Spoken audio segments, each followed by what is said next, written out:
they're gonna test you. It's gonna get to a point where you're gonna be tested. When you so-called have students, like all these people want to teach this stuff online. Hold on, let me get this set up. They want to teach this stuff online and things of that nature. But you don't realize that you're going to be tested because you're going to get people following you and they're going to listen to what you're saying. And they might like what you're saying at this point. And I've talked about this before in this video I did called The Wise Man and the Boy. You might have to check that video out. But in that video, I talked about how at some point, the wise man who is represented as a teacher takes on a student, which is represented as a little boy in this particular fable or story. And at some point, the boy begins to question the teacher and begins to not only question, but tries to judge and indict the teacher. And that's what kind of like this rift that you see going on around the conscious community is the same thing. You have a group of young people that's coming up and they got every right to teach. Every right. Every right. But at the same time, just remember it's a ritual.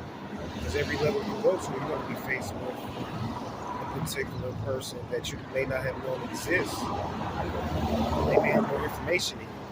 They may have more power and control to you. You may find yourself in hell, a situation, a bad situation, from not taking the time to be wise. So that's why I put out videos talking about like, yo, I've been studying for this long, I've been doing this for this long, without challenging anyone or comparing myself to anyone. Not studying to compete, but studying to become a better person, to find out what I can do to this incarnation and manifest. But you got a group of people, yeah, man, they're gonna challenge you or whatever and try to, say that they're the boss or the biggest link or whatever. But the bottom line is that no matter how many girls you get, and I'm saying this to these young teachers as males, and no matter how many girls you pimping or wives or even just one wife or whatever, no matter how powerful you think you are, with your sexual prowess and aspect, at some point you're going to be held accountable for finances and for what you did monetarily in this world, because there's no way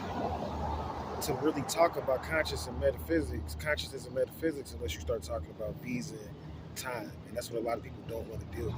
You got to have the money. You got to put your money where your mouth is, essentially, when you get into this type of information I'm talking about.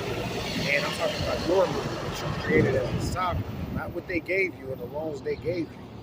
You see, because a lot of people driving around looking nice and clean. If they gave you a loan, you got to turn that over at a certain point. When you reach a certain age or whatever, you're going to be tested on it. And then there's a way you got